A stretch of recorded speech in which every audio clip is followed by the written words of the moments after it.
We are in the deficit because schools have not been a top priority for years. They haven't been. We might have said it, but our actions did not prove that. When you talk in your vision about we will exercise effective stewardship to create and sustain an educated, vibrant, dynamic community in a secure and healthy environment, that's us working together.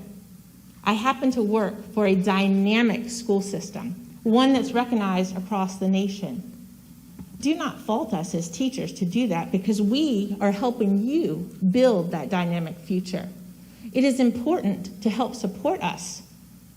Raise the taxes. It's always the teacher's fault that taxes are raised. Perhaps if we had been better stewards in funding the budget to give to the education and work to see what we do. We represent Spotsylvania County every single day. What do you do to represent us? The original $7 million gap has been closed partway by the state, and also worth noting, through some reductions to the approved budget by the school board. You have the ability to fully fund this year's request without raising taxes. It's not asking too much to make this happen. The school's budget includes additional counselors, which are needed to comply with state mandates. But the reality is that even more counseling staff is needed. More staff in general is needed. I don't think there's a school in this county that wouldn't welcome with joy even just one additional staff member. But we're not even asking for that. If you close the gap, you can help ensure that at least minimum standards are met. Again, really, it's not too much to ask. In 1997, my husband and I looked at numerous homes in the Alexandria, Manassas area. We thought that's where we were going to eventually reside, until we started looking at the tax rate, and that was back in 1997. After discussion with our realtor, we decided to check Spotsylvania County out, and we were very happy to see a lower tax rate. I'd like to reiterate that if you want to see more people come into Spotsylvania County, keep that tax rate lower. It's a great incentive for families to come here. And we can do a lot. We're smart. We can do a lot with our tax base. But I'm asking all of you to please consider not raising our taxes. As a teacher of Spotswood Elementary, I currently teach 5th grade, and I am leading our team during an unprecedented time. I currently work at least 35 to 45 extra hours a week, and many weeks it's more than that. I do this because it is what is needed for our kids to succeed. The amount of planning that is required to pivot constantly back and forth from virtual instruction to hybrid is countless hours. My team and I are constantly creating work that is aligned depending on the format we need to teach, which changes at a moment's notice. Not to mention maintaining and meeting mitigation strategies to ensure not only our students' safety, but many times our own families as well.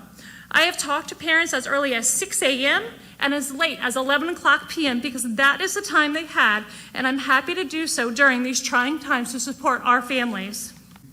Come to a meeting and I hear everybody, or not everybody, but numerous people equating a tax increase specifically with education when, as I said in the hearing on the advertising the rate, education has not made up a significant portion of our new revenue being spent over the last decade. Over the last 10 years, it's only made up about 19%. Over the last 5 years, about 17%. Last year, they were level funded. And that's out of $89 million in new revenue over the last 10 years. It is not schools driving up the tax rate. Schools make up a significantly lower percentage of the budget than they used to. And it is getting more taxing, not only for the teachers, but for the students too. I grew up in Fairfax County. I left Fairfax County because their tax and spend policies, amongst other things, moved to Prince William County. Left for the same reason 17 years ago. And what I'll tell you is what they used to say in Prince William County. Don't Prince William and Fairfax Spotsylvania County. Because the types of things you all are considering are the very reasons why as we consider whether we stay here for a while since retiring or we leave to go to Florida or somewhere else, this kind of thing is what would cause us to leave. There's no reason for it. I don't see how it's justified, and this is the kind of thing that would be put on Fairfax budgets and Prince William budgets, many of which I attended similar meetings for. And this, I shudder when I see the board considering something that brings back bad memories of my experience in both of those areas. They are fully funded. The students are not going without. The teachers are fighting for this extra $2 million to go in their pocket, maybe Scott Baker's pocket, and maybe Dennis Martin's pocket as well. Maybe if we watched our spending in the schools, oh, by the way, do you remember losing $200,000 a couple years ago? That's from the school systems. If we can't budget our money, why continue to give you money? Why take money out of our pocket when we pay real estate taxes and personal property taxes?